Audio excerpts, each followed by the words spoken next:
ناظرین السلام علیکم ورحمۃ اللہ وبرکاتہ۔ ناظرین میں اس وقت موجود ہوں مسجد نبوی کے اندر، اور آپ دیکھ رہے ہیں کہ قرآن پاک کی کلاسز لگی ہوئی ہیں۔ بچے حفظ کے لیے آئے ہوئے ہیں، ناظرہ کے لیے آئے ہوئے ہیں۔ اساتذہ جو ہیں ان کو ان کے حلقے الاٹ کیے جاتے ہیں سعودی گورنمنٹ کی طرف سے، اور وہ ان حلقوں پر جو ہے بچوں کو اپنی تعلیم دے سکتے ہیں۔ ان کو اسناد فراہم کی جاتی ہیں، سند حاصل کرنے کے بعد وہ بچوں کو تعلیم دے سکتے ہیں۔ اور آج جو ہے روضہ رسول اللہ پر جو ہے بہت زیادہ رش ہے، بہت ہی انٹرسٹڈ ویڈیو ہے۔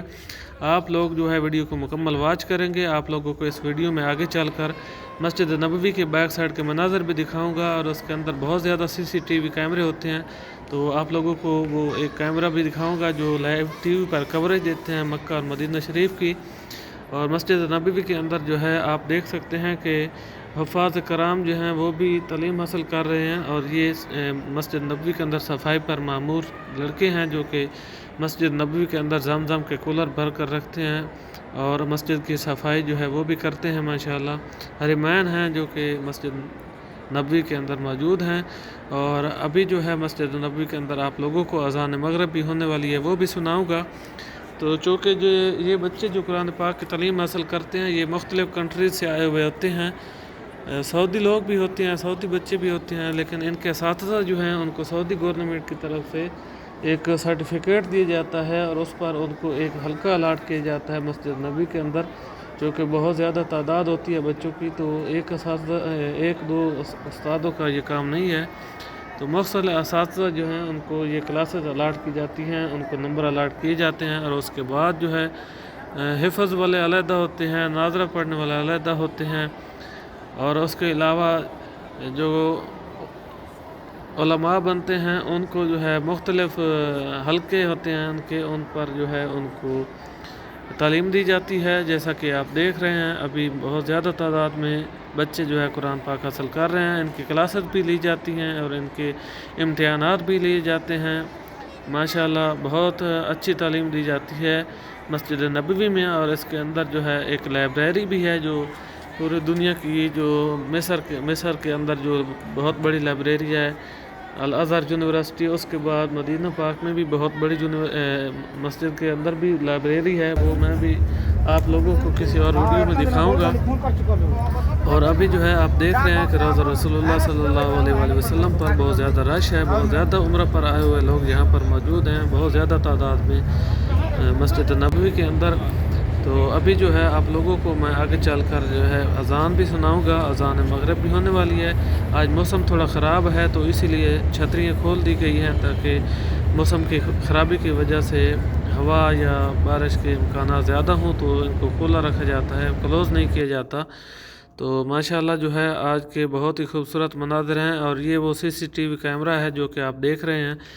یہ آپ لوگ پاکستان، انڈیا، بنگلہ دیش میں بیٹھ کر جو لائیو کوریج دیکھتے ہیں مسجد نبوی کی، روضہ رسول اللہ کی، یا پھر مسجد الحرام کی، خانہ کعبہ شریف کی، تو ان TV کیمروں کی مدد سے جو ہے CCTV کیمروں کی مدد سے آپ وہ لائیو کوریج دیکھتے ہیں۔ تو ابھی جو ہے اذان مغرب کا وقت ہونے والا ہے۔ آپ دیکھ سکتے ہیں کہ زائرین حجاج کرام مسجد نبوی کے اندر جو ہے وہ نماز ادا کرنے کے لیے آ رہے ہیں۔ تو ویڈیو کو مکمل واچ کریے، لائک، شیئر اور سبسکرائب کریں۔ تو آئیے اذان کا وقت ہو چکا ہے، اذان سنتے ہیں۔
أشهد أن محمدا رسول الله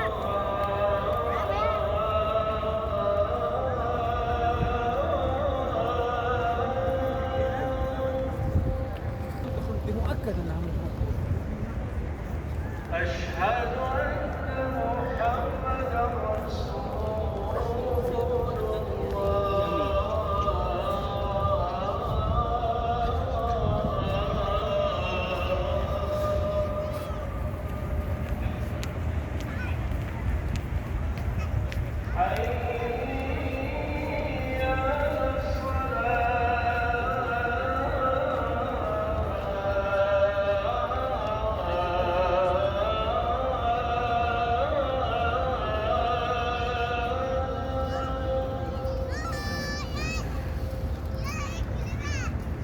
حي على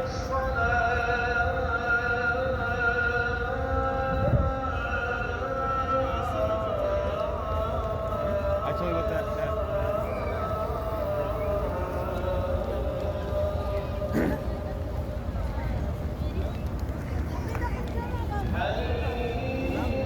بسم الله بارك الله.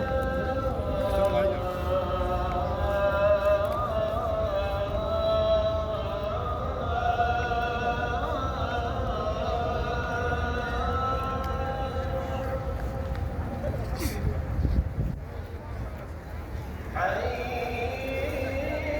على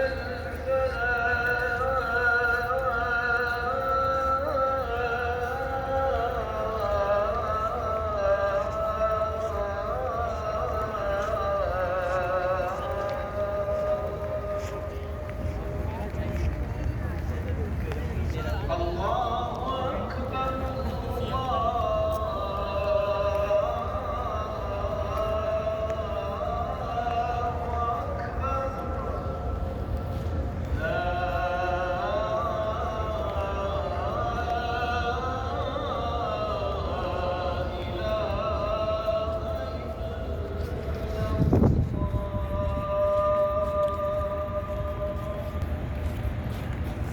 اللهم رب هذه الدعوة التامة والصلاة والسلام على محمد وعلى آله وصحبه وسلم.